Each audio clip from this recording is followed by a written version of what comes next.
So once again guys, very good afternoon friends. आज हम लोग शुरू करेंगे amalgamation as per what companies act 2013.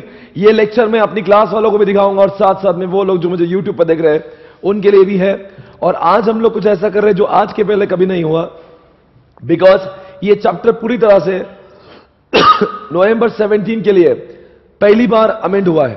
तो लेट्स चेक इट आउट, देखते क्या होता है. आप सभी जानते हो अमालगमेशन मर्जर होता क्या है. मैं आपसे कुछ सवाल पूछूंगा, कुछ बातें भी डिस्कशन करेंगे हम लोग. ध्यान से देखना भी. आज का लेक्चर इंपॉर्टेंट होगा क्योंकि पूरा जो मैं पढ़ाने वाला हूं वो पूरी तरह से अमेंडेड है. Everything is totally amended. इसके सेक्शन की शुरुआत 230 से होती है.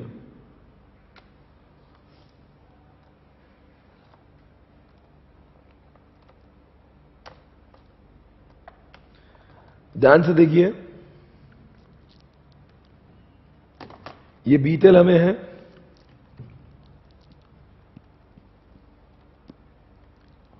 ध्यान से देखना होगा, कुछ बातें आपके सामने इस वक्त. क्या लिखा सर? ध्यान से देखिए.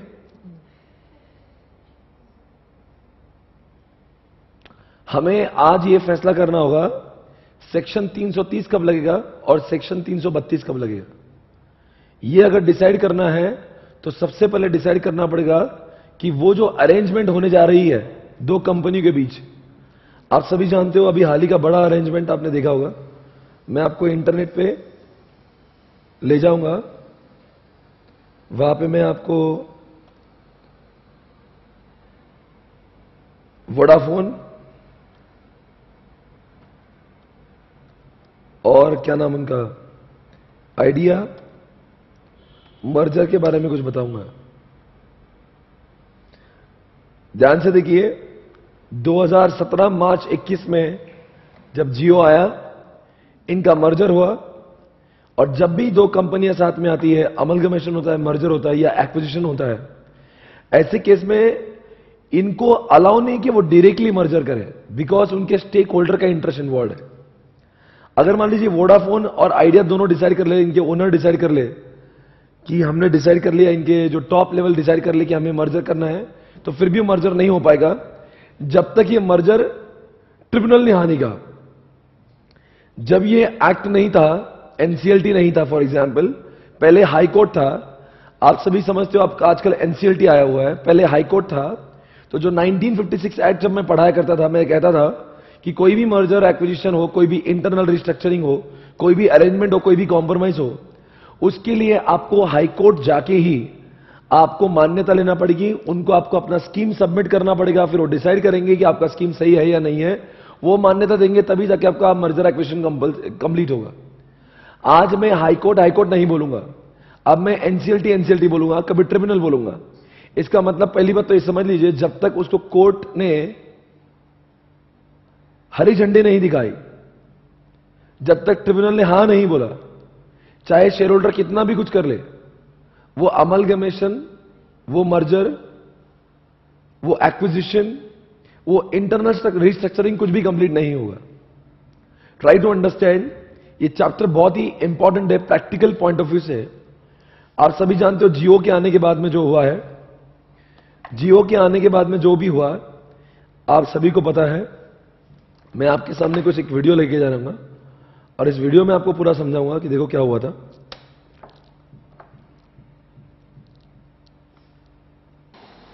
पिछले 4-5 सालों में टेलीकॉम सेक्टर में कई नई कंपनियों की एंट्री हुई है, लेकिन ये कंपनियां एयरटेल, वोडाफोन और आइडिया जैसी कंपनियों से मुकाबला नहीं कर पाई. लेकिन जब से जियो की एंट्री हुई है, ऐसा लगता है कि दिग्गज कंपनियों के नीचे से जमीन खिसक गई हो. जियो को टक्कर देने के लिए जहां ये कंपनियां एक से बढ़कर एक नए प्लान ला रही हैं, तो वहीं दूसरी ओर कंपनियों का विलय भी कर रही है. जियो को टक्कर देने के लिए पहले एयरटेल ने टेलीकॉम का अधिग्रहण किया. अब आइडिया का विलय वोडाफोन में होने को हरी झंडी मिल गई है. आइडिया सेलुलर बोर्ड ने वोडाफोन इंडिया लिमिटेड में आइडिया के विलय की मंजूरी दे दी है. आपको बता दें कि ये टेलीकॉम मार्केट की सबसे बड़ी डील होगी और विलय के बाद बनने वाली नई कंपनी भारतीय टेलीकॉम सेक्टर की सबसे बड़ी कंपनी बन जाएगी. विलय के बाद नई कंपनी के पास 38 करोड़ ग्राहक होंगे. इस विलय के बाद वोडाफोन की हिस्सेदारी 45% जबकि आइडिया की हिस्सेदारी 26% होगी। डील की मुख्य बातें, आइडिया प्रोमोटर्स के पास एक्स्ट्रा 9.5% हिस्सेदारी लेने का अधिकार, 130 रुपए प्रति शेयर के हिसाब से हिस्सेदारी ले सकते हैं प्रोमोटर्स। सिर्फ आइडिया प्रोमोटर्स ही कर सकेंगे चेयरमैन नियुक्त। वोडाफोन के पास सीएफओ नियुक्त करने का अधिकार। मर्जर हुई कंपनी में वोडाफोन 50% हिस्सेदारी ट्रांसफर करेगी। मर्जर से पहले दोनों कंपनियां स्टैंड अलोन टावर्स को बेचेंगी। गौरतलब है कि टेलीकॉम सेक्टर में जियो की बढ़ती पैठ के बाद से ही आइडिया और वोडाफोन के मर्जर की बात चलने लगेगी। अब इस मर्जर से बनने वाली नई कंपनी से जियो की राह मुश्किल हो सकती है। एनएमएफ न्यूज की रिपोर्ट। तो आपने अभी देखा इस वीडियो में बहुत सारे कैलकुलेशंस की बातें हो रही थी। इसने इसको उतना दिया, उसने उतना दिया। क्या हुआ है सारी बातें, किसका कितना परसेंटेज हुआ, किसका ट्रांसफर कंपनी को क्या मिलेगा, ट्रांसफरी कंपनी को क्या मिलेगा, ये सारी बातें इनको एक स्कीम बना के ट्रिब्यूनल को सपोर्ट करके ट्रिब्यूनल को देकर सबमिट करना होगा। और बाद में ट्रिब्यूनल करता है कि काम करिए, अब तुम मीटिंग कंडक्ट करवा लो। पहले तो क्या करती है कंपनी, एक स्कीम सबमिट करती है। किसको सबमिट करती है? ट्रिब्यूनल को। फिर ट्रिब्यूनल क्या करेगा? बोलेगा ये जो स्कीम हो ठीक है, हम चाहते कि तुम्हारे कंपनी के जो डेटर्स हैं, तुम्हारी कंपनी के जो क्रेडिटर्स हैं, तुम्हारी कंपनी के जो मेंबर्स हैं, उनकी मीटिंग करवाओ। और फिर मीटिंग में डिसाइड होगा तो हम लोग फिर उसको अप्रूवल देंगे। अगर तुम्हारी कंपनी के मीटिंग में ही फैसला नहीं हो पा रहा है तो हम लोग क्यों करेंगे? तो मतलब पहले क्या होगा, ऐसी कुछ अरेंजमेंट होगी। ये अरेंजमेंट होने के बावजूद भी अभी तक फाइनल नहीं होगा जब तक ट्रिब्यूनल हार नहीं गया है। पर ट्रिब्यूनल इतना आसानी से हार नहीं गया। ये लोग क्या करेंगे, इसको अभी अप्लाई करेंगे। किसको अप्लाई करेंगे? ट्रिब्यूनल को। ट्रिब्यूनल बोलेगा एक काम करो, आप लोगों ने बोला ठीक है, पर आपकी कंपनी की मीटिंग बुलाओ। और मीटिंग वैसी बुलाओ जिसको जैसे हम लोग कह रहे हैं। और उस मीटिंग में चेयरपर्सन इसका होगा, किसका? ट्रिब्यूनल का होगा। मीटिंग में स्क्रूटिनाइजर्स होंगे, मीटिंग चलेंगी, मीटिंग को पूरी जांच पड़ताल की जाएंगी, मीटिंग का अप्रूवल होगा जिसमें मेजॉरिटी लोगों का 3/4 वैल्यू जो है, मतलब नंबर में मेजॉरिटी होना चाहिए और वैल्यू में 3/4 से ज्यादा होना चाहिए। तब जाके अगर उन्होंने हां बोल दिया तो समझ जाना, क्या समझ जाना कि नहीं नहीं ये मर्जर हो पाएगा। पर अभी तक मर्जर हुआ नहीं है, इसकी भी कॉपी लेना पड़ेगी। ये कॉपी सबमिट करना पड़ेगी वहां के चेयरपर्सन को। किसको सबमिट करना पड़ेगी? ट्रिब्यूनल को। और फिर ट्रिब्यूनल क्या करेगा? फिर ट्रिब्यूनल बोलेगा ओके फाइन, अगर इतना सब तुम लोग को कोई प्रॉब्लम ही नहीं है तो ओके, फिर मुझे भी कोई प्रॉब्लम नहीं। मतलब जो भी होगा, जैसे शादी एक पंडित के सामने लगती है, दूल्हा दुल्हन चाहे कुछ भी बोल दे, इधर वोडाफोन आइडिया कुछ भी बोल दे, पर यहां पे पंडित वाला काम कौन कर रहा है? एनसीएलटी कर रहा है। जब तक एनसीएलटी मोहर नहीं लगाता, 7 फेरे नहीं करवाता, तब तक ये विवाह संपन्न नहीं होगा। मतलब विवाह चाहे लड़का लड़की चाहे कितनी भी मोहब्बतें कर ले, और मोहब्बत को क्या बोलते हैं, मोहर तभी लगेगी जब पंडित उसको हाँ बोलेगा।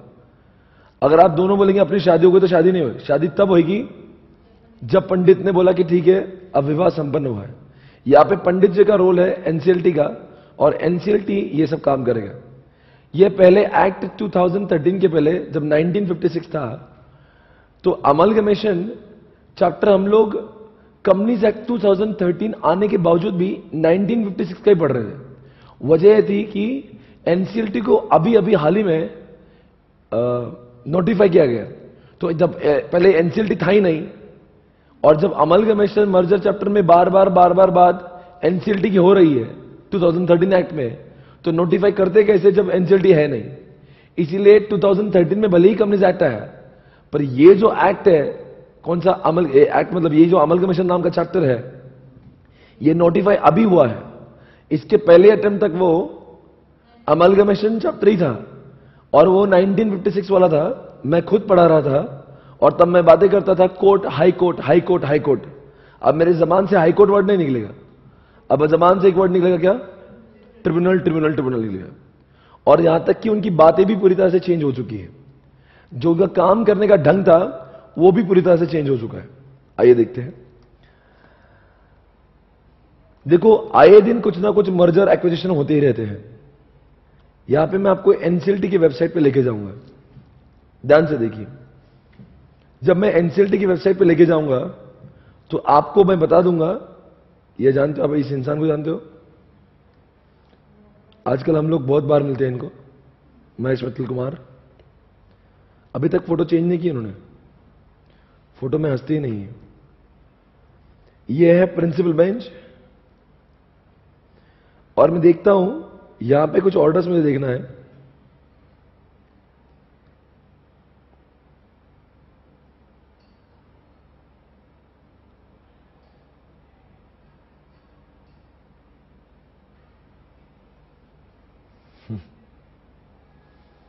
Final order principal bench.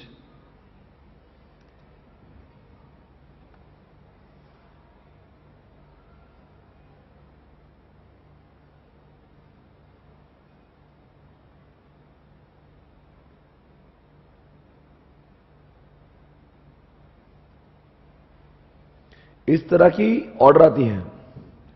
आपको यहां पे 4 नंबर पे कोई ऑर्डर दिख रही होगी जिसका सेक्शन नंबर 230 232 है, जो आज मैं आपको पढ़ाने जाऊंगा। 230 232 ये ऑर्डर निकालेगा। इसका मतलब क्या है? ये कंपनी है, मैं चाहे तो इस कंपनी का केस स्टडी आपको दिखाता हूं ताकि आपको यह समझेगा। ये जो कंपनी है, बोलो कुछ, ये जो कंपनी है क्या नाम है यहां पे? In the matter of scheme of amalgamation amongst, किसके अंदर अमलगमेशन हो रहा है? निर्वाण clothing company private limited and Mikasa enterprise private limited with, ये दो कंपनियों का दो कंपनी से क्या हो रहा है? अमलगमेशन हो रहा है। अब ऐसा अमलगमेशन करना हो तो किसकी परमिशन लगेगी? ट्रिब्यूनल की लगेगी। तो ट्रिब्यूनल की इन्होंने परमिशन ले ली और ट्रिब्यूनल ने फाइनली इनको एक ऑर्डर भी निकाल दी कि ठीक है भाई, तुम्हारा स्कीम है, हमने देखा।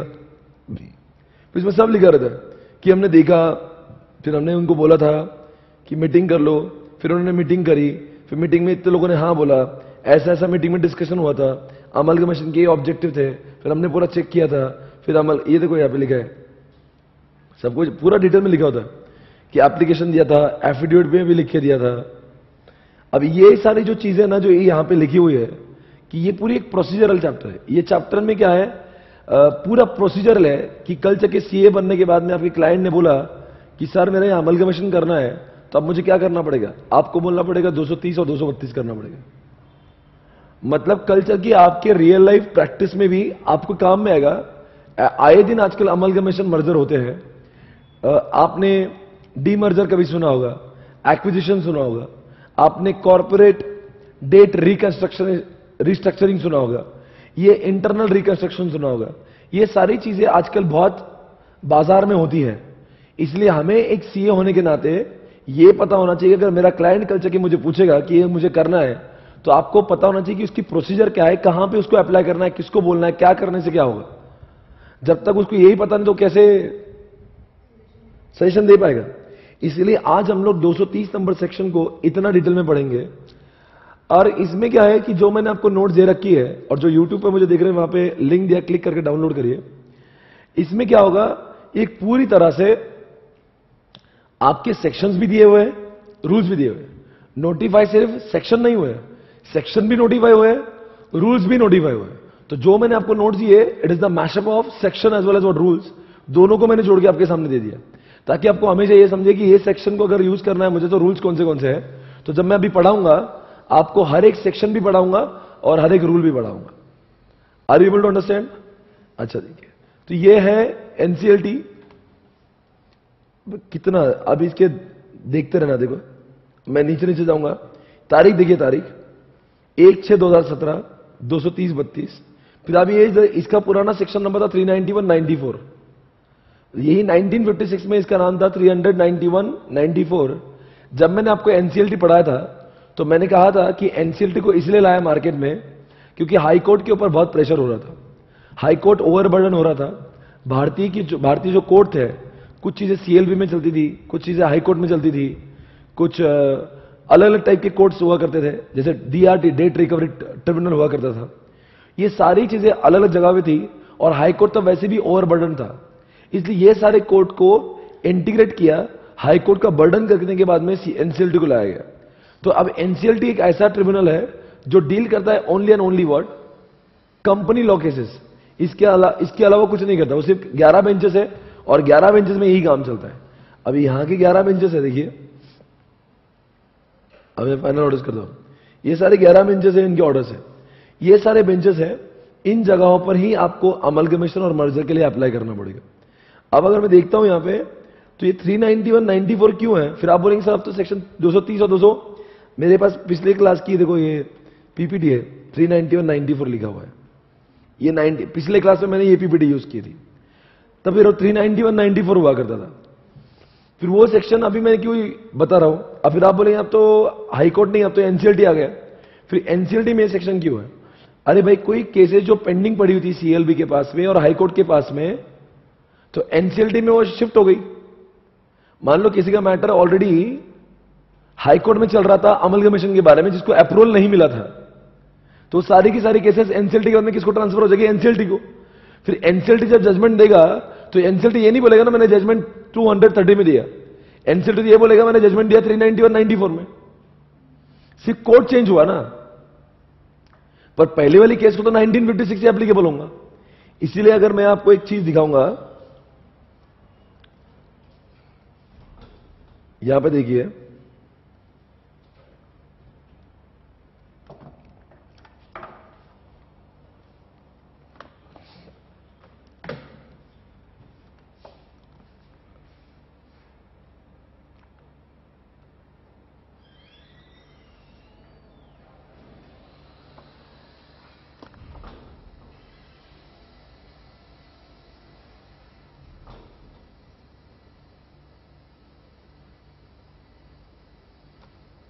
इसको ध्यान से पढ़िए क्या लिखा है।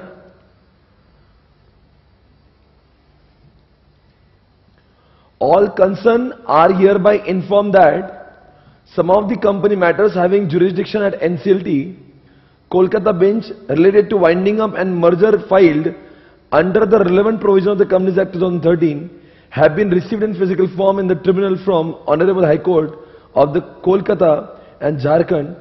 All concerned are requested to file 2 complete sets in hard copy of the petition, application, other information in terms of notification this before date of hearing before the NCLT Kolkata bench. समझा क्या बोला है? जो कहां पे थी चीजें कोलकाता हाई कोर्ट में थी, वहां की सारी केसेस अब कहां पे ट्रांसफर हो चुकी है? एनसीएलटी। कहां पे? कौन सा एनसीएलटी? कोलकाता एनसीएलटी, वहां के। तो अब समझ में आने की बात है, जो पहले भी मर्जर एक्विजिशन हो रहा था तब भी आपको कोर्ट की परमिशन लग रही थी, पर तब की बार वो हाई कोर्ट हुआ करता था। अब की बार भी आपको पंडित वाला काम जो है वो हाई कोर्ट नहीं कर रहा है, वो एनसीएलटी कर रहा है। ये चीज आप पहले दिमाग में क्लियर कर लीजिए। सवाल उठता है वोडाफोन और आइडिया दोनों आपस में क्या कर रहे हैं, कोर्ट को क्या मतलब है मुझे बताओ।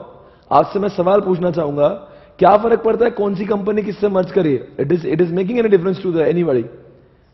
Right, making lot of difference to the stake holder. अरे अगर ये मर्जर एक्विजिशन अगर फेलियर में आ गया है तो इसके जितने स्टेक होल्डर तो लग जाएंगे, सप्लायर को पैसे मिलेंगे नहीं, एम्प्लॉय को सैलरी मिलेंगे नहीं, और रही बात शेयर होल्डर तो नंगे हो जाएंगे, बिकॉज इन्होंने पैसा इन्वेस्ट किया हुआ है। इनकी कंपनी के गलत डिसीजन, इनके सीईओ के दोनों के गलत डिसीजन की वजह से अगर ऐसा हुआ कंपनी का ये डिसीजन गलत हो गया, ना वोडाफोन चला ना आइडिया चला, तो इनके जितने भी इनकी तो लग गई। आज मान लीजिए मैं आइडिया को एक बार चेक करता हूं, क्या आपको लगता है आइडिया इंडिया के शेयर्स जो है, मैं सिर्फ लिखता हूं आइडिया विकी लिखता हूं, जरा आइडिया कंपनी के बारे में जानकारी देंगे। आप सभी जानते हो आइडिया कंपनी किसकी है? आइडिया का ओनर कौन है? बोलो जल्दी से। कुमार मंगलम बिरला। ध्यान से देखिए कहां पे लिस्टेड है वो। एनएससी बीएससी भी लिस्टेड है कि नहीं? अरे क्या लिखा है? Public limited company. NSC BSC भी लिस्टेड है। Founded in 1995, Mumbai India, Kumar Mangalam Birla, ये सब लिखा है। रेवेन्यू 354 बिलियन है उसका, नेट इनकम इतना है, मेंबर्स इतने हैं 193 मिलियन मेंबर से मतलब क्या? और क्या हो जाएगा इनका? ये तो भूखे नंगे हो जाएंगे। अब आपकी एक डील, आपकी ग्रैंड मस्ती, आपने वोडाफोन से मर्जर कर लिया, आपका ये मर्जर का मान लीजिए जिस टर्म्स एंड कंडीशन पे अभी आपने देखा था वो एड में, ये इसका 50% हिस्सा होगा, इसको ये करना पड़ेगा, सीएफओ चुनने का अधिकार इसको होगा, जो भी होगा। ये एक स्कीम है। ये स्कीम को मान्यता दोनों कंपनी के टॉप मैनेजर देने से काम नहीं चलेगा। ये स्कीम को जांचने का और पड़तालने का, जो जांच पड़ताल जो होगी इसकी, ये काम करने का अधिकार 2013 एक्ट ने सेक्शन नंबर 390 392 में ये अधिकार दिया है एनसीएलटी को, जहां पे एनसीएलटी पूरी स्कीम को चेक करेगा, और एनसीएलटी का स्कीम से सहमत होता है तो फिर बोलेंगे एक काम करो, तुम मीटिंग बुलाओ, तुम भी आपस में, तब तक मैं चेक करता हूं, तब तक मैं सारे लोगों से पूछता हूं, तब तक मैं सेबी से भी पूछ लेता हूं कि होने देना है कि नहीं, तब तक मैं इनकम टैक्स डिपार्टमेंट से भी पूछ लेता हूं, तब तक मैं सेंट्रल गवर्नमेंट से भी पूछ लेता हूं। मतलब एनसीएलटी क्या करता है, जब हरी झंडी दिखाने से पहले जितने भी कंसर्न पार्टीज है उन सबसे पूछ लेता है करना चाहिए कि नहीं करना चाहिए, करना चाहिए कि नहीं करना चाहिए, और जब वो हां बोलता है तभी जाके ये मर्जर एक्विजिशन होता है। मतलब एनसीएलटी अगर किसी चीज को हाँ बोल रहा है, मतलब बहुत सोच समझ के हाँ बोला होगा, तब जाके ही ये होता है। वरना न जाने कहीं हजारों लोग यहां पे बोलते कि हमको अमलगमेशन करना है, हमको एक्विजिशन करना है, ये हर चीज पॉसिबल नहीं होगी। Able to understand? अब मैं इसकी बात करता हूं, ध्यान से सुनना, बहुत कुछ आगे जाएंगे। आज का लेक्चर ये हम लोग देखो, एक्चुअली ये जो लेक्चर ना बड़ा वो था। कल तक मैं ये सोच रहा था कि इस लेक्चर को अगर मैं ऐसे पढ़ाऊंगा जैसे किताब में लिखा है, तो अभी बच्चे जो थोड़े बहुत जग रहे वो भी सो जाएंगे। ट्राई टू अंडरस्टैंड, ये चैप्टर जो थेरोटिकल है कि आपको अमलगमेशन करना है तो क्या करना है। फिर मैंने सोचा I want to make this lecture lively, सब लोगों को थोड़ा सा इंटरेस्ट क्रिएट होना चाहिए। तो मैंने सोचा एक काम करते हैं, लोगों को रियल लाइफ दिखाते कि ऐसा एक्चुअल में होता भी है, मतलब होता है कि सिर्फ किताबों में लिखा है, ये एक्चुअल में होता है, ये ऐसे ही नहीं लिखा गया। आप जरा ध्यान से देखिए, मैं आपको ले जाना चाहूंगा, नाम तो सुना होगा, विजय माल्या, और डेट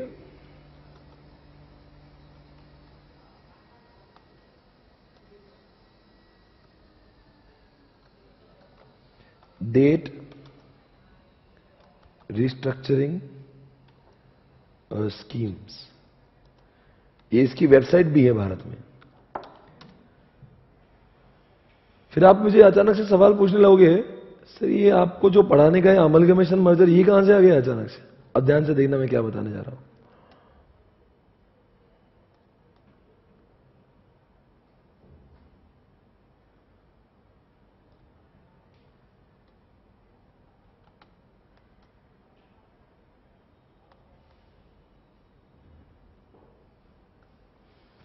क्या लिखा है जरा देखिए,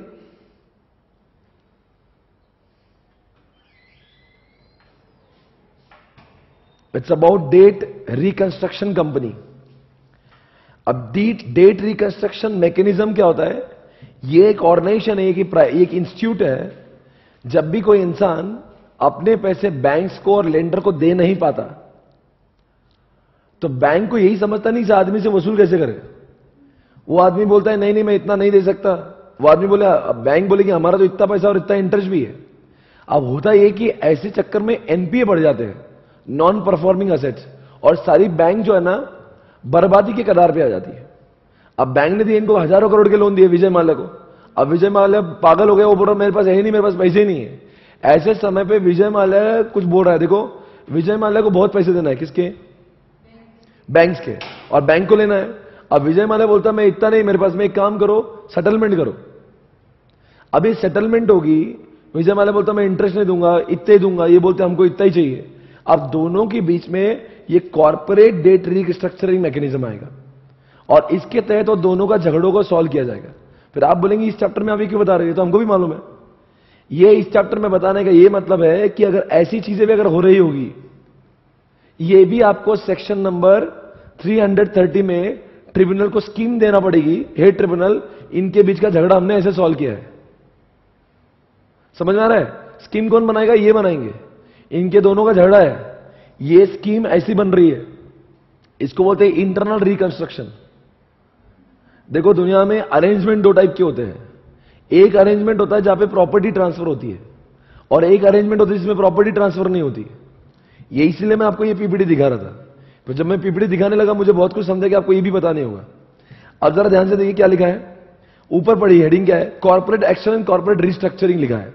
उसके नीचे दो बच्चे लिखे हैं, एक transfer of assets and liability involve, और इधर लिखा no transfer of assets and liabilities involve. मतलब अरेंजमेंट दो तरीके से होते हैं। मान लीजिए वोडाफोन ने और आइडिया ने अपने आप को बचाने के लिए एक मर्जर किया, जिसमें वोडाफोन की भी एसेट ट्रांसफर हुए और आइडिया के नए कंपनी को नया नाम मिलेगा। मान लीजिए आज फ्लिपकार्ट ने जबोंग को एक्वायर किया, तो जबोंग की पूरी प्रॉपर्टी एक्वायर हो गई। समझ में आ रहा है? टाटा ने कोरस को एक्वायर किया, पूरी कोरस की प्रॉपर्टी एक्वायर हो गई। पर जो दूसरा पॉइंट है ना, वहां पे प्रॉपर्टी एक्वायर नहीं हो रही। विजय माल्या ने बोला मैं तुम्हें कोई प्रॉपर्टी नहीं दे रहा हूं, ना बैंक ने विजय माल्या की प्रॉपर्टी एक्वायर की है। विजय माल्या क्या बोलेगा, हम ऐसा अरेंजमेंट करेंगे जिसमें मेरी प्रॉपर्टी तुम्हें ट्रांसफर नहीं होंगी। तुम कुछ बीच में का सेटलमेंट निकालो कि मैं तुम्हें इतने पैसे दूंगा और इतने इतने तारीख को इतने इंस्टॉलमेंट में दूंगा। तुम एक काम करो, मेरा इंटरेस्ट रेट कम कर दो। तुम एक काम करो, मुझे इंस्टॉलमेंट बढ़ा दो। तुम एक काम करो, तुम्हारे 50,000 करोड़ है, मान लो 5,000 करोड़ है, तो उसको मैं हर महीने को 100 करोड़ दे दूंगा। ये क्या हुआ, कॉर्पोरेट डेट रिकंस्ट्रक्शन हुआ है। It is also an arrangement, पर ऐसे अरेंजमेंट में भी आपको एनसीएलटी की परमिशन लगेगी। तो आपको लेफ्ट और राइट में फर्क समझ में आ रहा है क्या है? अगर आप राइट साइड में देखोगे तो वहां पे इंटरनल रिकंस्ट्रक्शन की बात हो रही। कभी आपने अकाउंट चैप्टर में किया कि नहीं? इंटरनल रिकंस्ट्रक्शन ढूंढ लो, कभी सीएफएल का अकाउंट्स पढ़े कि नहीं पढ़े? अरे आईपीसी में भी था ये। आप उसमें अमलगमेशन मर्जर नहीं हो रहा है, प्रॉपर्टी ट्रांसफर नहीं हो रही। हम मान लीजिए आपने मुझे पैसा दिया, मैं आपको पैसा नहीं दे पा रहा हूं, तो आपने मुझे क्या कर दिया, बोले सर एक काम करो, मुझे आपको पैसा देना है, 100 करोड़ देना है और 20 करोड़ का बैज है। मैं बोलूंगा नहीं है मेरे पास, तो आपने बोला एक काम करो सर, जान दो आपके लिए क्या 10 करोड़ रुपए कम कर लो। ये इंटरनल रिकंस्ट्रक्शन हो गया, ये कोई प्रॉपर्टी मर्जर एक्विजिशन नहीं है। इसके लिए भी एनसीएलटी की परमिशन लगेगी, समझ के लो। अगर मान लीजिए मेरे पास में आपका पैसा है, तो आप बोलेंगे सर एक काम करो, पैसा नहीं क्या, उसके बदले में एक काम करो, डिबेंचर दे दो, चलो जान दो, डेट को इक्विटी में कन्वर्ट कर दो। यह है इंटरनल रिकंस्ट्रक्शन, पर इसके लिए स्कीम बनाई जाएगी।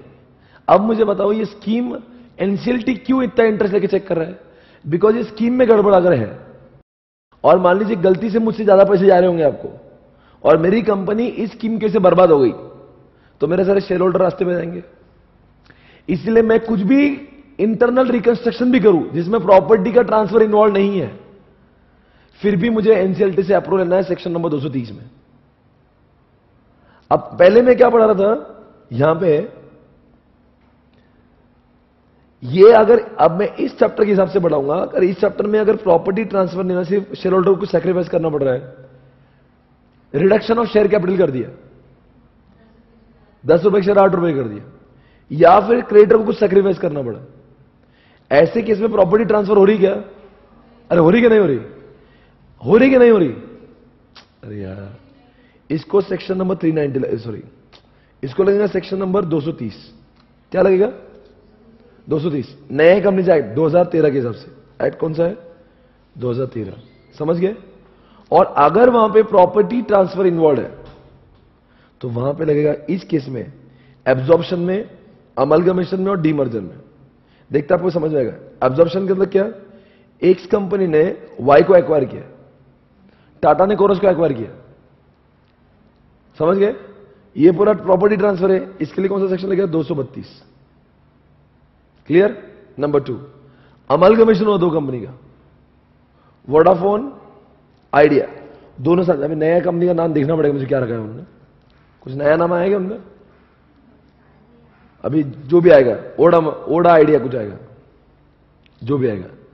एक्स कंपनी वाई कंपनी साथ में आएगी।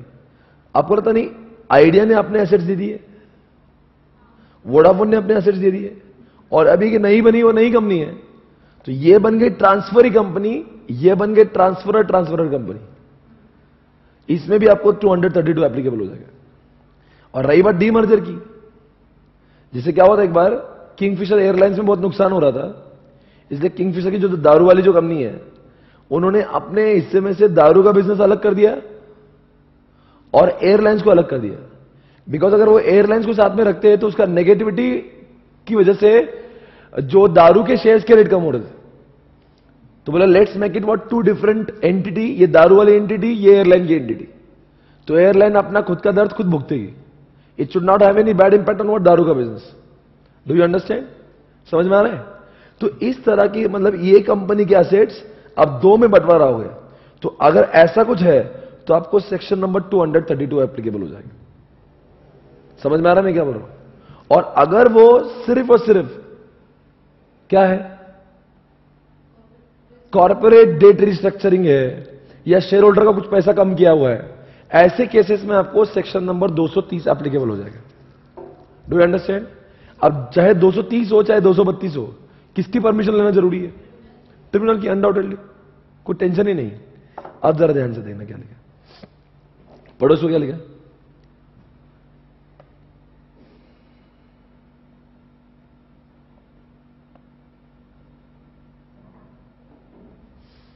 ये पढ़ो, आपको बहुत क्लियरली समझ में आएगा ये क्या लिखा, अच्छे से पढ़ना।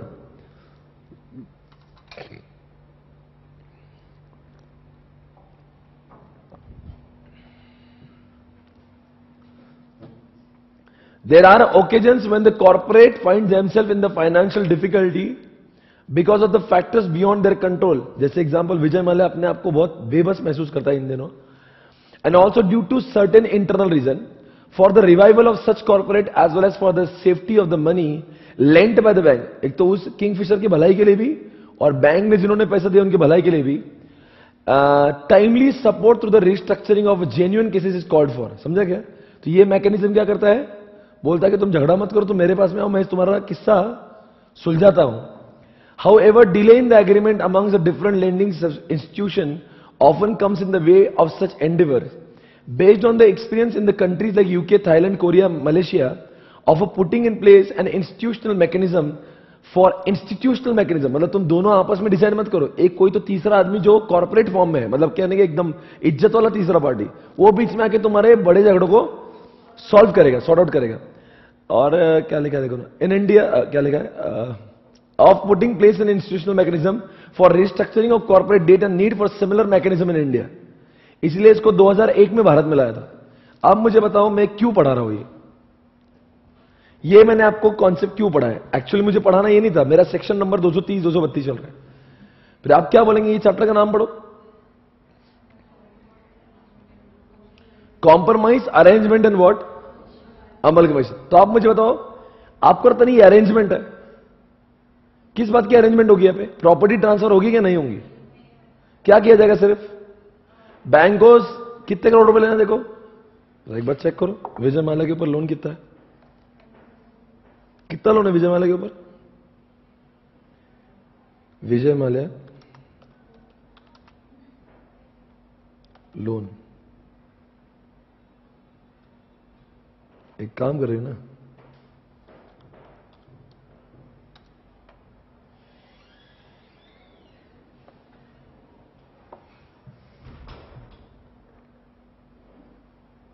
विजय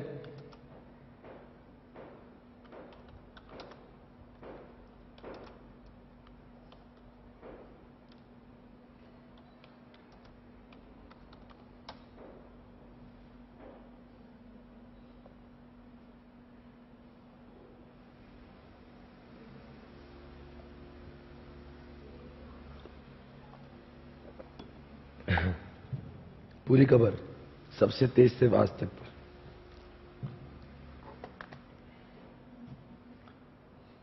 देखो देखो इंसान को देख लो एक बार,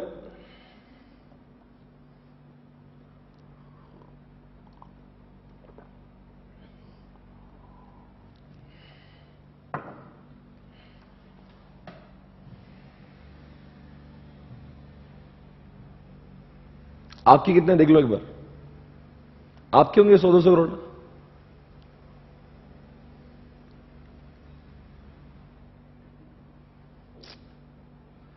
दोस्तों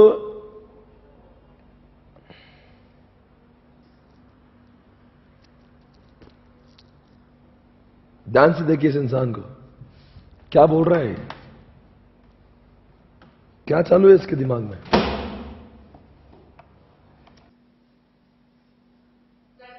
विजय माल्या को फरार होने में मदद करने का आरोप लगा है, लेकिन आज खुद विजय माल्या ने सफाई दी है। हालांकि वो खुद सामने नहीं आया, उन्होंने सिर्फ ट्वीट किया और कहा कि वो दोबारा है। आप माल्या की सफाई भी दिखाएंगे और दिखाते हैं 9,000 करोड़ के कर्जदार जगत।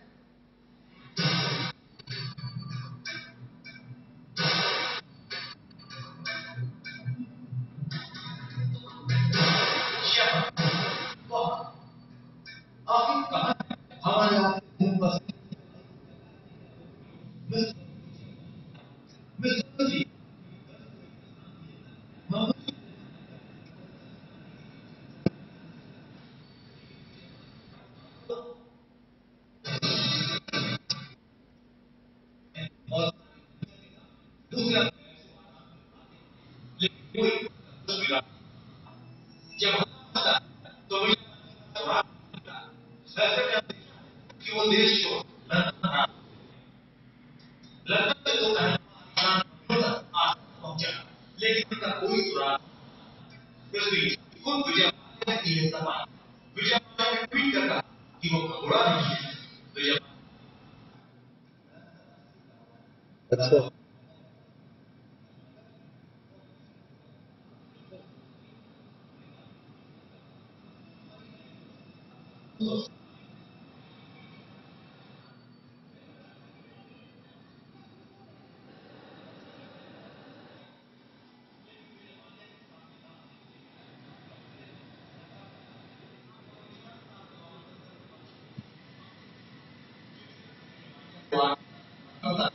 मोदी माल्या देश का आर्थिक आतंकवादी जिसे केंद्र सरकार ने देश के बाहर भागने दिया। इस देश के कानून की उंगली कर धर्मात्मा विजय माल्या देश से भाग गए। देश के बैंकों का 9,000 करोड़ रुपए कर्ज दबाकर सरकारी तिजोरी को चूना लगाकर एक उद्योग। आप मुझे बताओ, तो इस वीडियो में आपने देखा अभी ये जितना भी था, आप मुझे बताओ ऐसे समय पे what is the role of NCLT now? कुछ नहीं है, कॉर्पोरेट डेट रिस्ट्रक्चरिंग होगा, उसकी स्कीम बनाई जाएगी कि इसको कैसे कैसे पैसों का इसको देना है, उसकी स्कीम बनाई किसको दिया जाएगा? एनसीएलटी दिया जाएगा। एनसीएलटी बोलेगा ठीक है, अब हम मुझे समझ गया, मीटिंग बुलाओ, फिर मीटिंग में भी इन सब चीजों का अप्रूवल होगा और फिर बाद में इसको फाइनल किया जाएगा। मतलब ये जब पैसा जब निपटा जाएगा, ये सिर्फ विजय माल्या बोल देगा बैंक को कि चलो 9,000 में से मैं 3,000 करोड़ दूंगा, ऐसा नहीं चलेगा। इसके बीच में आपको इसका नाम होता है इंटरनल रिकंस्ट्रक्शन। और जब ये इंटरनल रिकंस्ट्रक्शन होगा, ये कॉर्पोरेट, क्या नाम दिया आपने उसको, डेट रिस्ट्रक्चरिंग मैकेनिज्म जब होगा, ये स्कीम किसको दी जाएगी? एनसीएलटी को दी जाएगी। और स्कीम कौन बनाएगा? ये बॉडी बनाएगी। और वो सेक्शन कौन सा होगा? 230। क्योंकि यहां पे यहां पे प्रॉपर्टी ट्रांसफर नहीं हो रही। बैंक वालों ने विजय माल्या के किंगफिशर को एक्विजिशन नहीं किया, सिर्फ अपने ही खुद के पैसे घटा कर ले लिए। समझ में आया? 9,000 करोड़ के बदले 4,000 करोड़ ले लिया। Are you understanding? इसी के साथ में हमारा ये basic concept of chapter number क्या है, कौन सा है, 7 खत्म हो रहा है। I hope you are able to understand कि मुझे क्या एग्जैक्टली बोलना है। अब मैं इसके शुरुआत कर लेता हूं, पढ़ाएंगे हम इसको, पर इसके पहले मैं आपको पढ़ाऊं, आपको यह बात क्लियरली समझना होगी जो मैं कहना चाहता हूं। एक बार फिर से बोलेंगे, अगर वो ट्रांसफर वाली केस है, एक्विजिशन है, डीमर्जर है, अमलगमेशन है, जहां पे प्रॉपर्टी ट्रांसफर हो रही है, तो सेक्शन नंबर 232 लगेगा। और अगर ऐसा कुछ नहीं है, वो नॉर्मल अरेंजमेंट है, जैसा कि अभी आपने विजय माल्या के केस में देखा, it is just what internal reconstruction लिखा ना, sacrifice by the shareholder और sacrifice by the creditor. Creditor bank creditor, तो मतलब आएगा 230। तो आप ड्रॉ कर लीजिए इसको, ड्रॉ करिए इसको। ये जो भी लिखा है स्क्रीन पे आपको ड्रॉ करना जरूरी है।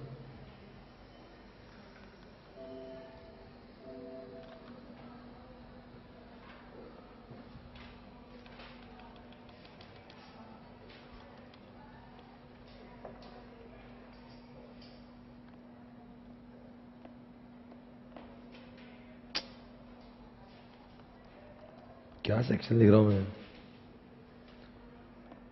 200 और ये रहेगा 200। चलो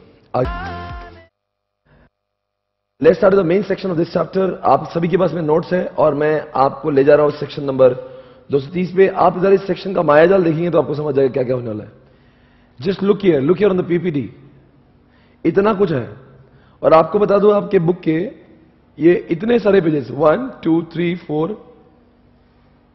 oh my God, oh my God, oh my God, what is this? ये पूरा के पूरा मिला के यहां तक ये जो भी है 19 पीपीडीज के ऊपर डिस्कशन होगा। मतलब आपके किताब के 10 से 11 पेजेस सिर्फ उस सेक्शन हम लोग बात करेंगे 330 के बारे में। जब भी विजय माल्या जैसे लोग, सॉरी 230 की बार, जब भी विजय माल्या जैसा कुछ भी होता रहेगा, तो ये जब भी क्रेडिटर्स को कुछ बुलाना पड़ेगा या फिर शेयर होल्डर्स को कुछ बुलाना पड़ेगा या कंपनी के डेट्स को शेयर्स में कन्वर्ट करना पड़ेगा, ऐसा कुछ भी इंटरनल रिकंस्ट्रक्शन होगा या किसी क्रेडिटर को अपना पैसे कुछ बुलाना पड़ेंगे या कुछ शेयर होल्डर को अपनी कुछ कीमत बुलाना पड़ेगी, ऐसा कुछ भी होगा, उसको जब इंटरनल रिकंस्ट्रक्शन कहेंगे तो उसको सेक्शन नंबर 230 लगेगा। और 230 में इतना कुछ लिखा हुआ है जो मुझे पढ़ना है। पर ये सारे के सारे जो 18 पीपीटीज आपके सामने है उसको मुझे समझाना है एक पीपीटी द्वारा। अब मैं उन 18 को एक साथ में लेकर आया हूं। अब मैं अगर ये समझा दूंगा ना आपको जो मैं मेरे सामने लेकर आ रहा हूं, ये आपके बुक में वगैरह कहीं नहीं है, ये आपको एक एक चीज लिखना पड़ेगी क्योंकि ये पूरी तरह से अमेंडेड है। ये तो आया तब है जब मेरी बुक बनने के बाद आया, ठीक है ना। अब पहले तो देख लेना, मैं आपको लिखवाऊंगा तब जब पहले आपको समझेगा, ठीक है ना। सब लिखवा के दूंगा पर पहले समझ के लेना क्या बोल रहा हूं। अब अगर ऐसा कोई कॉम्प्रोमाइज और अरेंजमेंट है आपकी कंपनी के पास, कैसा भाई, कैसा, विजय माल्या के जैसा 9,000 करोड़ में से मैं विजय माल्या ये बोल रहा हूं हर इस इंसान को मैं पैसा दूंगा पर इंटरेस्ट की अमाउंट नहीं दूंगा। नंबर 2, दूंगा इंटरेस्ट पर इतने इंटरेस्ट रेट पे दूंगा। नंबर 3 बात, पैसे दूंगा पर 10 साल में थोड़े थोड़े करके दूंगा। ये सब क्या स्कीम है एक, और यही कॉम्प्रोमाइज अरेंजमेंट का प्रपोज स्कीम कंपनी के कंपनी एंड क्रेडिटर या कंपनी एंड मेंबर, कंपनी और मेंबर के बीच की स्कीम या कंपनी और क्रेडिटर के बीच की स्कीम। मतलब अभी हम लोग विजय माल्या की बात करेंगे तो यहां पे कंपनी और क्रेडिटर के बीच में अरेंजमेंट होने जा रही। बैंक मतलब क्रेडिटर, और कंपनी और मेंबर मतलब क्या हो सकता है कि तुम अपनी काम करो, हमारी कंपनी से डूब रही है तो तुम शेयर होल्डर क्या करो, अपना जितना पैसा दिया तुम भुला दो, उसको रिडक्शन ऑफ शेयर कैपिटल कर दो, जो भी है। तो आप अपनी कंपनी जो मर रही है उसको बचाने की कोशिश कर रहे हो बाय डूइंग दिस अरेंजमेंट। कोई भी इंसान ये भाई अच्छे हालात में कभी अरेंजमेंट नहीं करता। जब कंपनी की वाट लगती है, जब हालात बिगड़े से रखते हैं तो क्या करते हैं कि लोग क्या करते हैं, आपस में बैठ के कुछ जुगाड़ लगाते हैं कि चलो ऐसा करेंगे। तो क्या करते हैं, इनके बीच में अगर कुछ हो रहा होगा या इनके बीच में हो रहा होगा, ये एंड नहीं ये और है, तो क्या करेगा, ये क्रेडिटर, ये मेंबर, ये कंपनी, तीनों में से कोई भी एक अप्लाई करेंगे। किसको, क्या बोलेंगे, हे ट्रिब्यूनल, हमने फैसला किया है कि हमारे बीच की परेशानी को दूर करने के लिए क्यों ना एक स्कीम बनाई जाए, और ये रही स्कीम आपके सामने। तो ट्रिब्यूनल को जब अप्लाई करेंगे तो ट्रिब्यूनल को स्कीम भी देंगे कि आखिर हम लोग अपने बीच में क्या कॉम्प्रोमाइज और क्या अरेंजमेंट करने जा रहे हैं। समझ में आ रहा है। Joint application if more than 1 company is involve. समझ गया क्या। अब जैसे 2-3 क्रेडिटर है, एसबीआई भी है, एक्सिस बैंक भी है, आईसीआईसीआई बैंक भी है, बहुत सारी बैंक थी ना, तो सारे यहां पे अप्लाई करने का अधिकार क्रेडिटर को भी और मेंबर को भी है। तो अगर क्रेडिटर बहुत सारी कंपनी तो वो भी अप्लाई कर सकते हैं, तो वो जॉइंट एप्लीकेशन देना पड़ेगा। साथ में एनसीएलटी 1 देना पड़ेगा। अब what is the meaning of NCLT 1, अब मैं आपको एक एक फॉर्म भी दिखा दे रहूंगा साथ में, अच्छे से पढ़ लेना, पूरा फ्रेश है, पूरा नया है, ऐसा जिंदगी में पहले नहीं था कभी।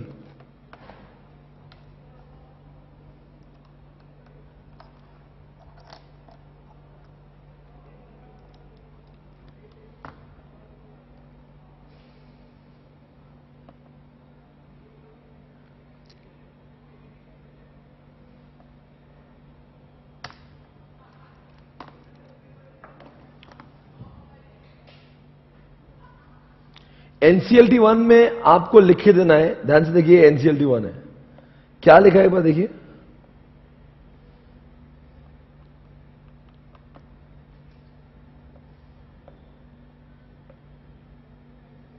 अब पढ़ना होगा ध्यान से, क्या लिखा है। यह है एनसीएलटी 1। क्या करें इसमें, जो भी हमने स्कीम बनाई है, यहां से हमें ट्रिब्यूनल को समझाना है। कॉलम रिक्वायर्ड और फाइलिंग द ओरिजिनल एप्लीकेशन, ये सब लिखा है। Details of original application, particulars of the what petitioner applicant, ये सब, jurisdiction of the bench, limitation, और क्या लिखा है इसमें, facts of the case are the given below, give here about concise statement of the facts in chronological order, और short क्या relief, और शॉर्ट क्या चाहते हो आप, किस तरीके का रिलीफ चाहते हो। समझा क्या, कि अगर तुम जो अप्लाई कर रहे हो उसके पीछे तुम्हारी क्या आकांक्षा, क्या जिज्ञासा है कि तुम चाहते क्या हो। वही लिखा है देखो, in the view of the facts mention above the petitioner applicant relief क्या मांग रहा है वो लिखना पड़ेगा, particulars of the bank draft evidencing payment of the fees for the petition, और वो जो भी है बैंक की डिटेल्स हो, बिकॉज जब भी आप एनसीएलटी को अप्लाई करोगे आपको पैसा भी देना पड़ेगा, तो बैंक की डिटेल्स भी देना पड़ेगी। ये सब क्या लिखा है क्या ये फॉर्म नंबर क्या है इसका, एनसीएलटी 1, और वो एनसीएलटी 1 के फॉर्म के अंदर ये सब होगा, ये सब डिटेल्स, कौन अप्लाई कर रहा है, कौन से बेंच क्या रहा है, कौन से बेंच में जाएगा, क्या लिखा है, क्या क्या फैक्ट है, ऐसा ऐसा हमारे बीच में हुआ है, ये सब गलतियां हुई थी, इतने इनके पैसे थे, फिर हम लोग इनको इतना इतना, ये पूरा डिटेल में जाएगा। और फिर साथ साथ में आखिर अब हम लोग क्या चाहते हैं, हमने इसका क्या जुगाड़ बनाया है, वो सारी चीजें आपको एनसीएलटी 1 में लिखकर ट्रिब्यूनल को देना पड़ेगी। अभी तो कोई प्रॉब्लम है, इतना सभी प्रॉब्लम इस चैप्टर में नहीं आएगा, एक भी। आप अगर ये लेक्चर देख रहे हो तो समझ जाएगा, कुछ भी प्रॉब्लम नहीं आएगा। थोड़ा सा ड्राई है, थोड़ा सा थियोरेटिकल है, प्रोसीजरल है, मतलब ऐसा नहीं कि समझ में नहीं आएगा, ऐसा कुछ भी नहीं है, बहुत सारी थियरी इन्वॉल्व है। एकदम आपको अगर ये समझ गया ना कि ये क्या चल रहा है, अगर मैं चाहता तो डायरेक्टली इस पीपीटी से शुरुआत करता, मैं आधा पौन घंटा पर वो ज्ञान दे रहा था जो कि इस चैप्टर का बैकग्राउंड क्रिएट कर रहा था कि आखिर कहां का माहौल है, ये माहौल कहां का है, वोडाफोन आइडिया का माहौल है, ये माहौल क्या का है, विजय माल्या का माहौल है, तब जाके आपको ये सब समझेगा। अगर मैं डायरेक्टली बोल दूंगा अमलगमेशन मर्जर में चालू हो जाओ, पर अब कब होता, क्यों करते लोग, फिर अगर मैं बोलता डायरेक्टली ट्रिब्यूनल पे चले जाओ, फिर आप बोलते हैं ट्रिब्यूनल की क्यों कर रहे हैं, भाई वोडाफोन आइडिया दोनों खुश है, दोनों आपस में मर्जर कर लो, फिर ट्रिब्यूनल को पूछा क्यों, भाई इतने लोगों का इंटरेस्ट इन्वॉल्व है, शेयर होल्डर क्रेडिटर थोड़ी ना देखने आने वाले, अरे शेयर होल्डर तो हजार लोग होते हैं, तो शेयर होल्डर का और स्टेक होल्डर का इंटरेस्ट प्रोटेक्ट करने की जिम्मेदारी किसकी है, ट्रिब्यूनल की, तो ट्रिब्यूनल चेक करेगा ये सारी चीजें स्कीम बराबर है कि नहीं। ओके, आगे क्या लिखा है, एप्लीकेशन करेंगे, एनसीएलटी 1 में देंगे, एनसीएलटी 2 में नोटिस ऑफ एडमिशन, एनसीएलटी 6 में एफिडेविट देंगे, ये सारी चीजें, और क्या लिखा है यहाँ पे, कॉपी ऑफ द स्कीम, और साथ में, समझा, ये सारी चीजें दे दी। फिर आप बोलेंगे सर 2 क्या है, 6 क्या है, एक बार देख ही लो।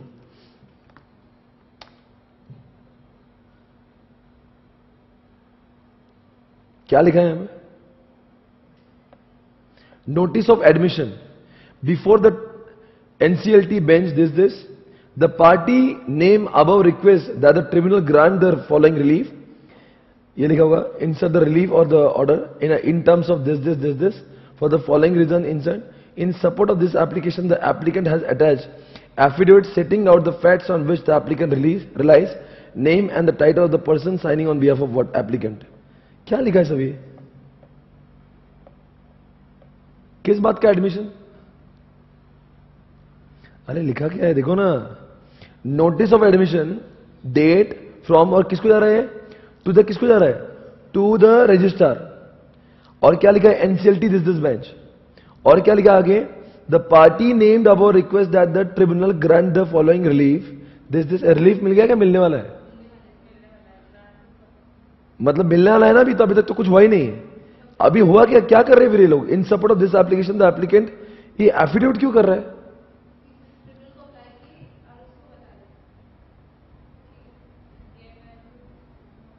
मतलब ये जो एनसीएलटी में जो लिख के दे रहा हूं वो मैं एफिडेविट कर रहा हूं कि मैं ही हूं, मैं स्वप्निल पाटनी इस कंपनी का सीईओ सीएफओ टॉप मैनेजमेंट में लिख के दे रहा हूं कि हमें ऐसी स्कीम चाहते हैं, ये कोई मेरी ऑर्गेनाइजेशन के सेक्रेटरी ने लाके दिया एप्लीकेशन नहीं है, यहां पे मैं एडमिट कर रहा हूं, एडमिट कि ये जो लिखा हुआ है एनसीएलटी 1 में वो रिलीफ मैं खुद चाह रहा हूं। कल से क्या ऐसा नहीं होना चाहिए, एनसीएलटी बोलेगा तुमने तो ये रिलीफ चाहा था, अरे तुम रिलीफ जो चाह रहे हो लिखो यहां पे कि सचमुच तुम वो रिलीफ चाहते हो या सिर्फ वो एनसीएलटी 1 में लिखने के लिए लिख दिए। भाई कोर्ट के पास में जब मैंने एनसीएलटी 1 में लिख दिया मुझे ये रिलीफ चाहिए, तो अब मुझे लिख के देना पड़ेगा ये रिलीफ जो चाह रहा हूं मैं सचमुच में चाह रहा हूं, ये मेरी साइन, ये मेरी सिग्नेचर, मैं सचमुच वो चाह रहा हूं, हाँ रजिस्टर को भी जाएगा, देखो यहां लिखा, ठीक है। साइन कौन करेगा, एप्लीकेंट मतलब कौन, जो वो हो सकता है बैंक अप्लाई कर रही होगी, हो सकता है मेंबर अप्लाई कर रहे होंगे, कंपनी अप्लाई कर रही होगी, जो भी। कल से कि मान लो बैंक यहां पे लिख रही है, क्या लिख रही है, हम 500 करोड़ में से 250 करोड़ लेंगे, फिर बाद में वो बोलेगा नहीं मैंने तो बोला ही नहीं था, ये एफिडेविट तब काम में आएगा, तूने लिखा था ऐसे पागल जैसे क्या, जो रिलीफ तुमने मांगा था वो लिखा ना पे, कहीं तो रिलीफ लिखा था ना पे, देखो इंसर्ट द रिलीफ और order sort, along with all the material facts including क्या लिखा है, latest financial position of the company, मतलब किंगफिशर की latest financial position, latest auditor report and pendency of what any investigation. मतलब ये सारी चीजों के साथ में आपको कोड को अप्लाई करना पड़ेगा। किसको अप्लाई करना पड़ेगा, क्यों, ये सारी चीजों की क्या जरूरत है? ये अगर ये जिस चीज के बारे में सॉर्ट कर रहा है, बोले कि हमारी आज की कंडीशन ऐसी, हम बहुत गरीब है इसलिए हम लोग, अरे तू गरीब है, तू मत बोल, ऑडिटर का रिपोर्ट तो चाहिए ना। मतलब पहले तो फाइनेंशियल रिपोर्ट है कि हम गरीब है, फिर वो ऑथेंटिकेट कब होगा, जब वो ऑडिटर का रिपोर्ट आएगा। भाई विजय माल्या बोल रहा मैं गरीब हूं और इन्होंने भी एक्सेप्ट कर लिया, वो मुझे 50% माफ करेंगे। तो ये जो स्कीम है वो कोर्ट को सब सही कब लगेगी, जब कोर्ट को एक्चुअल में प्रूव करेंगे ये फाइनेंशियल स्टेटमेंट है और वो ऑडिटेड है। और साथ साथ में क्या आ जाएगा, पेंडेंसी ऑफ व्हाट, क्या क्या इन्वेस्टिगेशन पेंडिंग है, क्या क्या इन्वेस्टिगेशन पेंडिंग, वो जो कोई भी इन्वेस्टिगेशन पेंडिंग हो ना 206 से लेकर 229 में, वो कोई हमारी कंपनी के खिलाफ कोई पेंडिंग केस तो नहीं चालू है। Reduction of what, share capital कुछ होगा तो वो भी लिख के दे दो, या कॉर्पोरेट डेट रिस्ट्रक्चरिंग होगा। समझ गए क्या, जो मैंने अभी बोला था किंगफिशर वाला। तो अगर मान लीजिए क्रेडिटर का जो भी होगा, क्रेडिटर का पैसा कम करके दे रहे हो, तो उस केस में आपको क्रेडिटर्स रिस्पॉन्सिबिलिटी स्टेटमेंट देना पड़ेगा, जहां पे क्रेडिटर्स रिस्पॉन्सिबिलिटी स्टेटमेंट में लिख के दे रहा है कि क्रेडिटर क्या बोलेगा कि हम जो ये जो स्कीम में जो लिखा हुआ है हमें कोई एतराज नहीं, हम एक्सेप्ट कर रहे हैं। क्या एक्सेप्ट कर रहे हैं कि ये जो 50% जो डिस्काउंट दे रहे हैं ना किंगफिशर को, हमारी मर्जी से दे रहे हैं ये जो स्कीम है, क्योंकि कल चके एनसीएलटी को अप्रूवल देना है। तो एनसीएलटी क्या बोलेगा, ये किंगफिशर का विजय माल्या तुमने लाया, ये सचमुच बैंक भी चाहती है ऐसा। तो यहां पे किंगफिशर का विजय माल्या क्या बोलेगा, ये सिर्फ वो नहीं चाहते, इसे मैं नहीं चाहता, ये वो भी चाहते हैं। और यहां पे लिखा है CAA1 में। अब CAA1 क्या है, यहां पे लिखा देखो,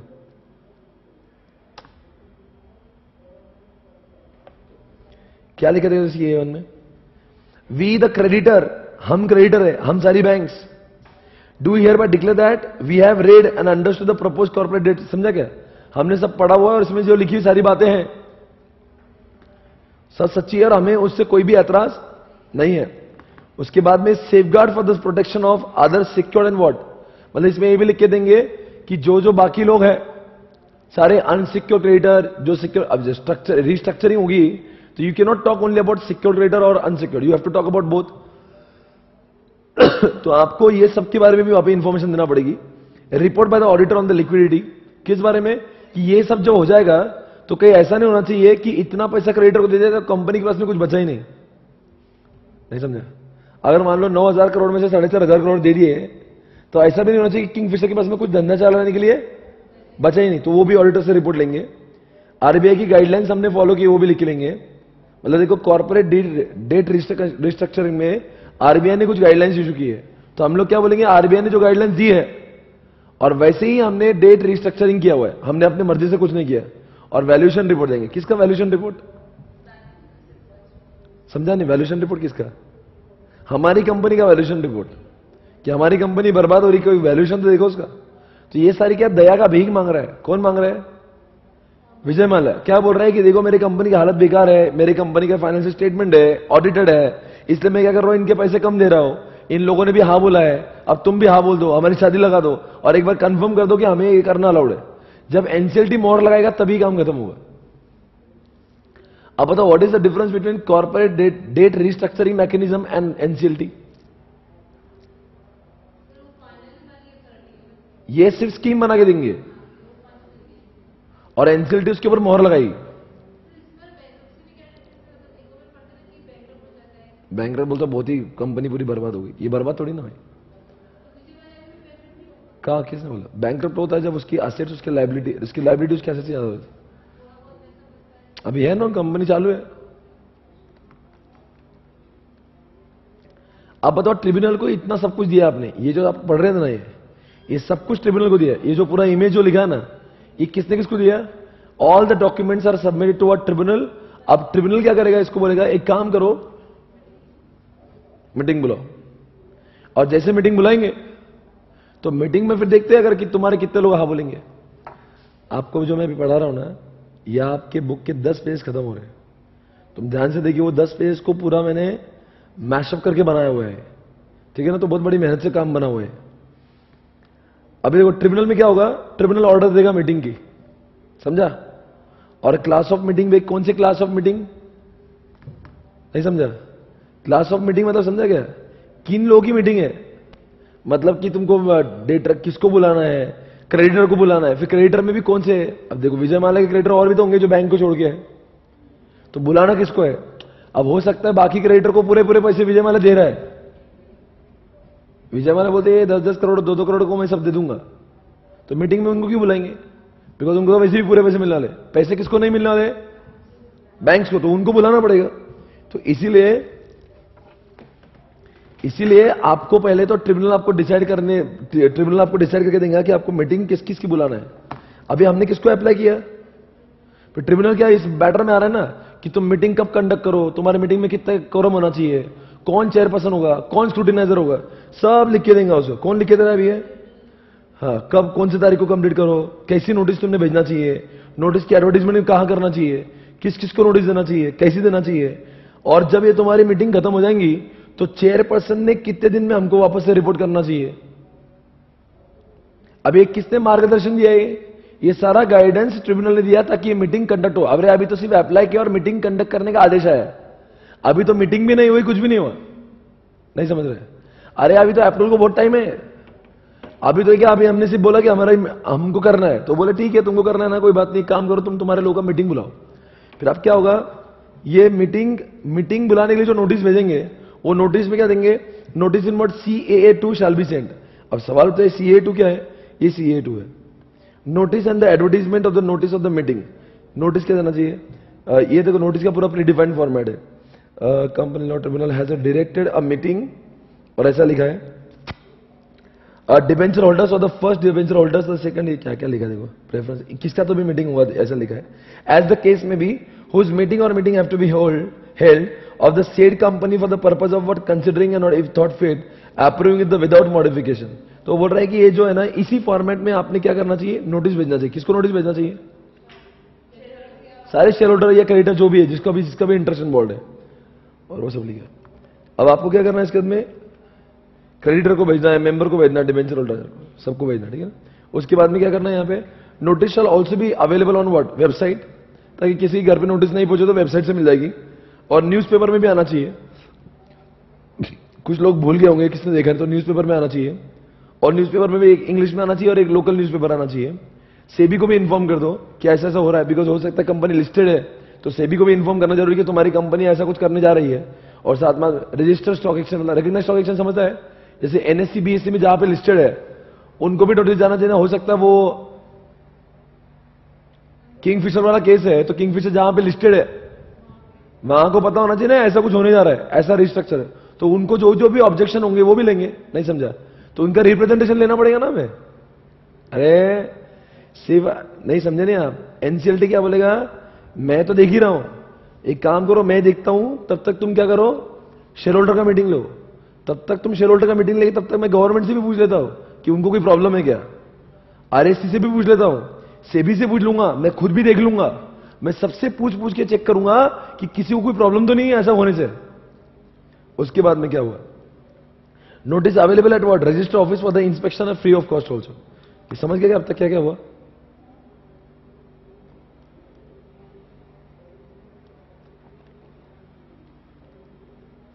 अलॉन्ग विथ नोटिस आपको ये सब देना है। अभी नोटिस किसको जाएंगी, CAA2 में किसको जाएंगी, मेंबर क्रेडिटर सबको जाएगी। क्या जाना चाहिए, मेंबर क्या बोलेगा, पहले बताओ स्कीम क्या है, स्कीम बताओ भाई तुम कर क्या रहे, और ये स्कीम होने से कंपनी के ऊपर क्या इंपैक्ट होगा, तो बोले effect on directors, KMP creditors, debenture holder, आखिर क्या इंपैक्ट होगा, क्या स्कीम है, और वैल्यूएशन रिपोर्ट क्या है, किस बात का वैल्यूएशन रिपोर्ट। आप बोल रहे ना कंपनी बर्बाद हो रही, तो हमें ये भी जानना है कि भाई कंपनी आज किस कदार पर है। आगे वोट, अब क्या होगा, ये नोटिस जाएगी, नोटिस चलेगी। अब नोटिस जिस दिन गई उसकी विद इन 1 मंथ काम हो जाना चाहिए, मतलब जो मीटिंग है वो 1 महीने में अंदर खत्म कर लो। समझ में आ रहा है क्या, तो नोटिस मतलब 1 जून को निकली तो 30 जून तक मैटर खत्म कर दो। या फिर नोटिस में ये बोलते हैं प्रॉक्सी भी चलेंगे, अगर मान लो आप फिजिकली नहीं आ सकते तो आपका प्रॉक्सी भी आ सकता है, ये तो होता ही है। साथ साथ में इन्होंने ये भी बोला है अगर पोस्टल बैलेट चाहते हो आप, रिजोल्यूशन बाय सर्कुलेशन चाहते हो, तो वो भी अगर हम आपको रिजोल्यूशन देंगे तो 30 दिनों के अंदर आपका रिप्लाई आ जाना चाहिए कि तुम्हारा हाँ है क्या नहीं है, तुमको क्या लगता है इसके बारे में। लिखा है proxy can also attend meeting inform with in what, मतलब मीटिंग चालू होने के 48 घंटे से पहले बोल देना चाहिए कि हाँ मैं प्रॉक्सी हूं। फिर ऑब्जेक्शन, अच्छा नोटिस गई तो नोटिस अगर गई तो कुछ लोगों का दिमाग खराब होगा, ऐसे कैसे कर रहे हैं, ऐसा अलाउड नहीं है। तो ऑब्जेक्शन में एक आदमी बोल रहा है मेरा ऑब्जेक्शन है, तेरे अकेले के बोलने से कुछ नहीं होगा। ये बोल रहा नहीं नहीं ये ऐसा हो नहीं सकता, हम कैसे माफ कर देंगे, या फिर विजय माल्या के कुछ मेंबर्स बोलेंगे नहीं नहीं ऐसा करो ही मत। तो कितने लोगों ने बोलना चाहिए not less than 10% of the shareholder और नॉट लेस देन व्हाट। अब मान लीजिए 4 बैंक्स ने मिलकर अप्लाई, 2 बैंक्स राजी नहीं समझे, एसबीआई ने बोला, एक्सिस ने बोल दिया चलो यार खत्म करो, ये खत्म करते हैं, 3-4 बैंक ने इनिशिएटिव लेके अप्लाई कर दिया। अभी आपको जब नोटिस तो सारे सबको भेजना पड़ेगी, तो उन बैंक को भी जाएगी नोटिस जो बाकी दूसरी बैंक है। अब इन्होंने क्या स्कीम बनाई 50% ऑफ देंगे, तो बाकी लोग क्या बोलेंगे 50% ऑफ, हम लोग नहीं देंगे 50% ऑफ, तो इनका भी ऑब्जेक्शन। तो ऐसे कितने लोगों ने बोलना चाहिए 5% ऑफ डेट, मतलब 100 करोड़ 9,000 करोड़ डेट है, तो उसका 450 करोड़ के ऊपर जितने भी, मतलब 450 करोड़ इतने उसके ऊपर अगर किसने ऑब्जेक्शन लिया, हाँ तो 450 करोड़ के ऑब्जेक्शन अगर रहेंगे तो बोलो ना क्या, तो ऑब्जेक्शन को ऑब्जेक्शन मानेंगे, वरना बोलेंगे चल छपरी तेरा 1 करोड़ रुपए लेना था, एक 100 करोड़ 200 करोड़ अगर वैल्यू के लोग अगर बोल रहे होंगे तो कुछ नहीं, मान लो एक 300 करोड़ वाला बोल रहा है और एक 200 करोड़, तो दोनों को मिला कितना हुआ 500 करोड़, तो इन लोगों का ऑब्जेक्शन वैलिड माना जाएगा, फिर ये काम हो नहीं सकता, फिर ये काम हो ही नहीं सकता। मीटिंग नहीं होगी, ऑब्जेक्शन नहीं आ गया। फिर आपको अगर मान लो मैनेज करना पड़ेगा कि इतने लोगों को, फिर कुछ लोग क्या बोलेंगे एक काम करते हम ऑब्जेक्शन नहीं लेते, मीटिंग जिस दिन होंगी ना उस दिन फिर हम लोग देखेंगे क्या होता है। मीटिंग तो एक बार हमारे भी पैसे, आप बताओ ना, उनके भी तो 200 करोड़ जो है वो भी उसको 1 रुपया नहीं मिल रहा इतने दिन से, तो क्या बोले एक काम करते, वैसे 50% डिस्काउंट तो बहुत डिफिकल्ट है, पर एक बार जिस दिन मीटिंग होगी हम डिसाइड करेंगे क्या करना है। तो अब क्या करते हैं, फिर ये मीटिंग हो जाएगी, अगर मान लो ऐसा हो तो फेल हो जाएगा, फिर तो मीटिंग होगी नहीं और कुछ नहीं, फिर तो काम ही खत्म हो गया।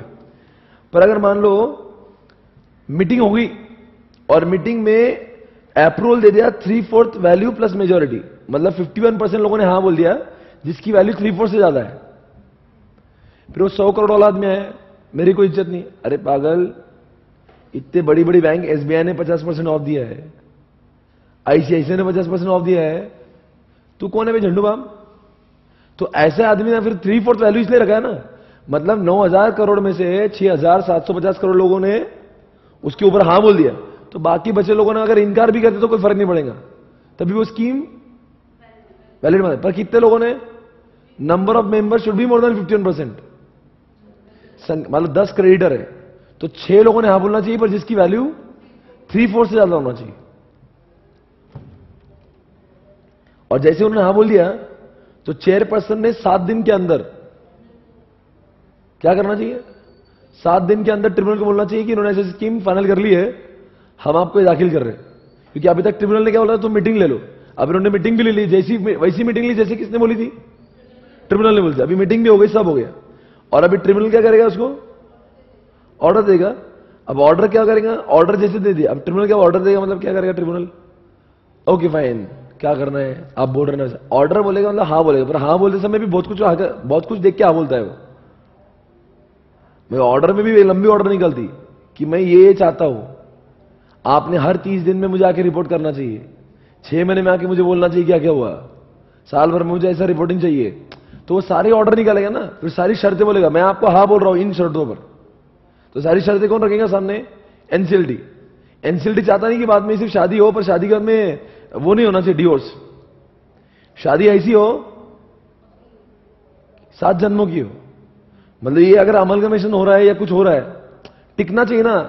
अभी तो किंगफिशर ने बोल दिया 50% तक ठीक है, हम बाद में बोलेंगे 50% भी नहीं मेरे पास, तो फिर एनसीएलटी बोलेंगे मैं पागल बैठा हूं यहाँ पे, इतना टाइम गला इतना किया, अब तू वो मैं जैसा बोल रहा हूं ये ऑर्डर है, और अब की बार तूने नहीं किया ना तो अब की बार जो है ना वो बैंक वाले कुछ नहीं करेंगे, मैं करूंगा।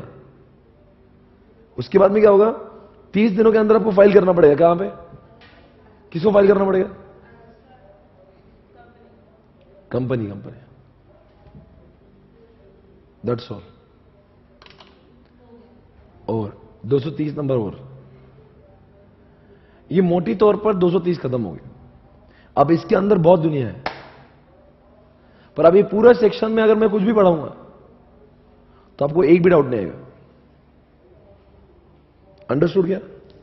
मैं चाहता हूं हम लोग इसको पूरा ड्रॉ करेंगे, क्योंकि एग्जामिनेशन के पहले दिन आप ये कितने 10 पेज पढ़ोगे नहीं, आप पागल हो जाओगे। आप पढ़ोगे तो आपको यही समझेगा नहीं आपके साथ में क्या हो रहा है। पहले एक चीज को पूरा एक वापस से समझेंगे। आपको ब्रॉड आइडिया आ गया आपके दिमाग में क्या क्या हो रहा है? बताओ,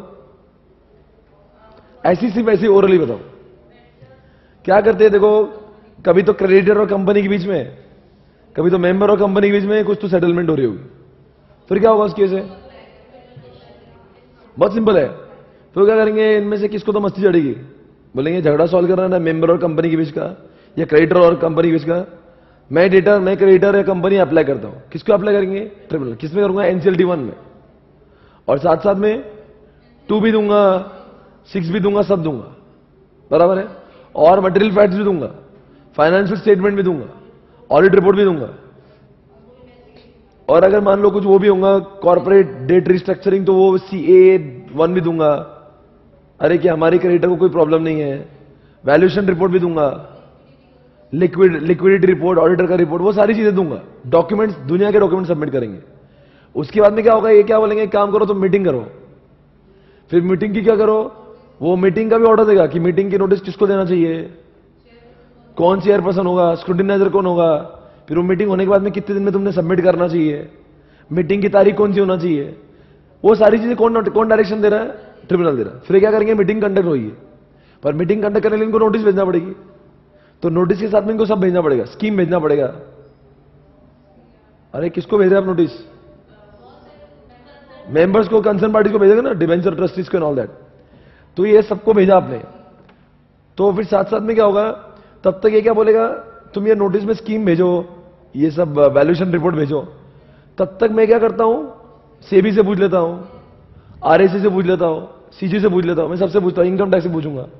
और इनका जब तक रिप्लाई आएगा, फिर क्या करेंगे, एक दिन नोटिस होगी। नोटिस होके क्या होगा, 1 महीने के अंदर ही बोलेंगे इसका रिजोल्यूशन हो जाना चाहिए। पोस्टल बैलेट भी तो 1 महीने के अंदर, या फिर मीटिंग में हो जाना चाहिए। फिर मीटिंग में कितने लोगों ने हाँ बोल दिया? मेजॉरिटी ने, जो 3/4 वैल्यू है। पर कुछ लोग ऑब्जेक्शन भी ले सकते हैं। शेयर होल्डर के वैल्यू के 10% या फिर डेट के वैल्यू के 5% लोगों ने अगर ऑब्जेक्शन लिया होगा, तो फिर ये तो कुछ हो ही नहीं सकता, मीटिंग में नहीं होगी। पर इतने लोगों ने हाँ बोल दिया, कब? मान लो इतने लोगों ने मना नहीं किया, कुछ नहीं, मीटिंग हुई, और मीटिंग में 3/4 लोगों ने, जिसका मेजोरिटी, उन्होंने हाँ बोल दिया।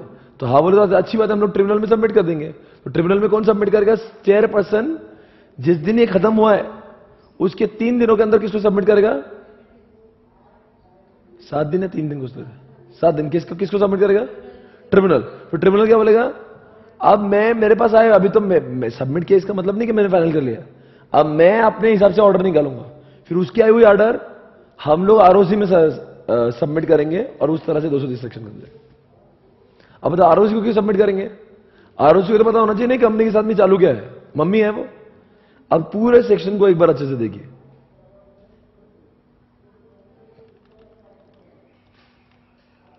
आप मुझे बताओ क्या बोल रहे हैं अभी तक, क्या बोल रहे हैं?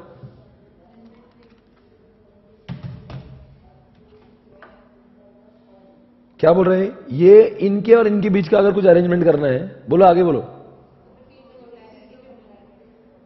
तो फिर क्या होगा?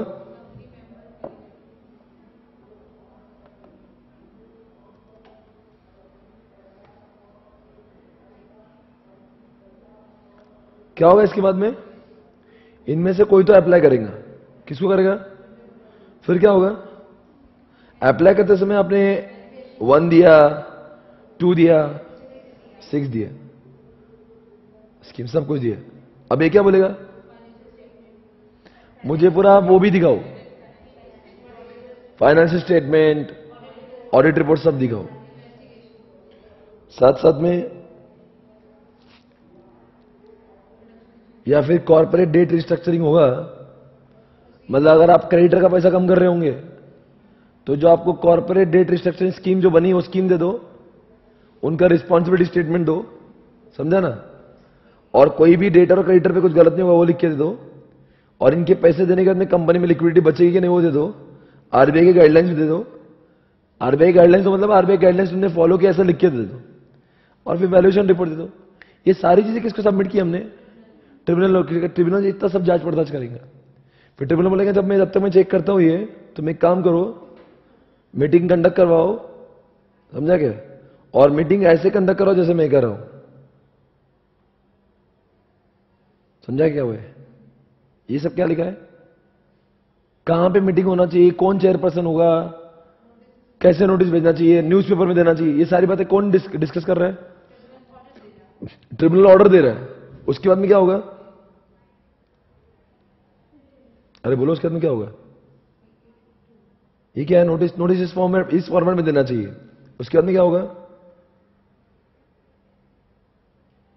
अब नोटिस दे दिया ना, तब तक ये नोटिस देगा, तब तक बोलता है मैं इनसे पूछ के आता हूं, इनसे, इन सबसे पूछ के आता हूं। साथ साथ में क्या लिखा है हमें?